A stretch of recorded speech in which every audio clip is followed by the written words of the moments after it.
भूत प्रेत की कहानी सुनने में ही रोमांचक लगती है, परंतु अगर ऐसा कुछ हकीकत में हो तो कल्पना मात्र से ही रूह कांप उठती है। वैसे तो दुनिया में बहुत सारी डरावनी जगह मौजूद है। उनमें से एक भानगढ़ का किला, जिसे एशिया के डरावने स्थान की सूची में सबसे प्रथम स्थान पर रखा गया है।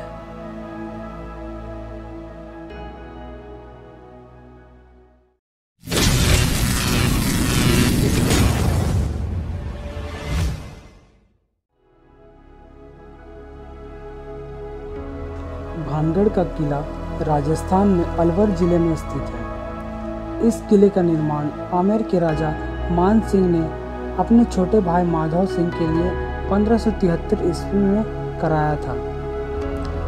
राजा माधव सिंह के शासन काल में भानगढ़ की जनसंख्या लगभग 10,000 थी। ऐसा माना जाता है कि उस समय चारों ओर पहाड़ों से घिरे इस किले में बेहतरीन शिल्प कलाओं का प्रयोग किया गया था, जिसमें प्राकृतिक झरने, जलप्रपात, उद्यान, हवेलियां और बरगद के पेड़ इस किले की गरिमा को और भी ज्यादा बढ़ाते थे। इस किले में 5 द्वार और एक मुख्य द्वार हैं। किले को बनाने में मजबूत लाइमस्टोन का इस्तेमाल किया गया था। भानगढ़ किला देखने में जितना शानदार है, उसकी अतीत उतनी ही भयंकर है। इस किले के बारे में कई डरावनी कहानी प्रचलित है। लोगों का मानना है कि किले में कई अलौकिक शक्तियां मौजूद हैं, जो लोगों को अपनी तरफ आकर्षित करती है। इस किले को पुरातत्व विभाग के वैज्ञानिकों ने भी असामान्य बताया है। इसी कारण किले के बाहर चेतावनी के तौर पर लिखा हुआ है, सूर्य उदय के पहले एवं सूर्य अस्त के बाद यहाँ जाना सख्त मना है। आखिर क्यों आम जनता को यहाँ रात के समय आने से रोका जाता है? इसके पीछे क्या कारण है?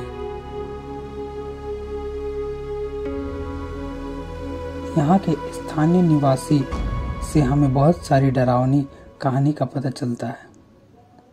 हालांकि इसका पुख्ता सबूत कोई नहीं दे पाया। लोगों की माने तो इस किले के बारे में मुख्यतः 2 कहानी लोगों में प्रचलित है।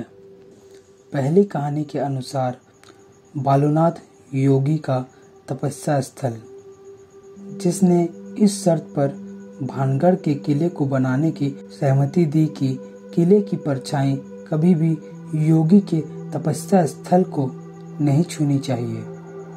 परंतु राजा माधव के वंशजों ने इस बात पर ध्यान नहीं देते हुए किले का निर्माण ऊपर की ओर जारी रखा।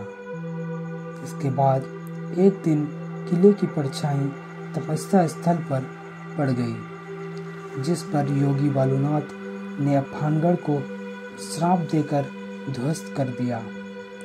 श्री बालूनाथ जी की समाधि आज भी वहां पर मौजूद है। दूसरी कहानी के अनुसार भानगढ़ की राजकुमारी रत्नावती, जो अपूर्व सुंदरी थी। यह घटना तब की है जब रत्नावती के स्वयंवर की तैयारी चल रही थी। उसी राज्य में एक तांत्रिक सिंघाया नाम का था, जो राजकुमारी को पाना चाहता था, परंतु यह संभव नहीं था। इसीलिए तांत्रिक सिंघाया ने राजकुमारी की दासी, जो राजकुमारी के श्रृंगार के लिए तेल लाने बाजार गई थी, उस तेल को जादू में सम्मोहित करने वाला बना दिया। राजकुमारी रत्नावती के हाथ से यह तेल एक चट्टान पर फिसल गया और इस कारण वह शीशी टूट गई।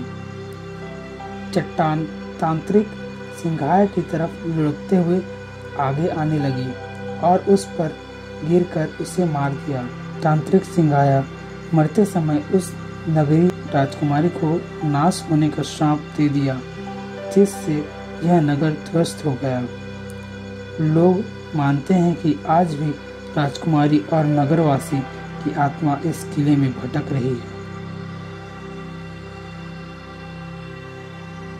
एक जमाने में यह किला खुशहाल नगर और उस पर राज करने वाला राजा हुआ करता था, परंतु अब यह जगह सुनसान वीरान है, जहाँ की दीवारें अपने आप में यहाँ घटी परिस्थितियों और उनकी लाचारियों को दबाए खुले आसमान की ओर ताकते हुए यहाँ बीते मंजरों को याद करती है। यहाँ की डरा देने वाली सनसन करती हवा भी भयानक लगती है।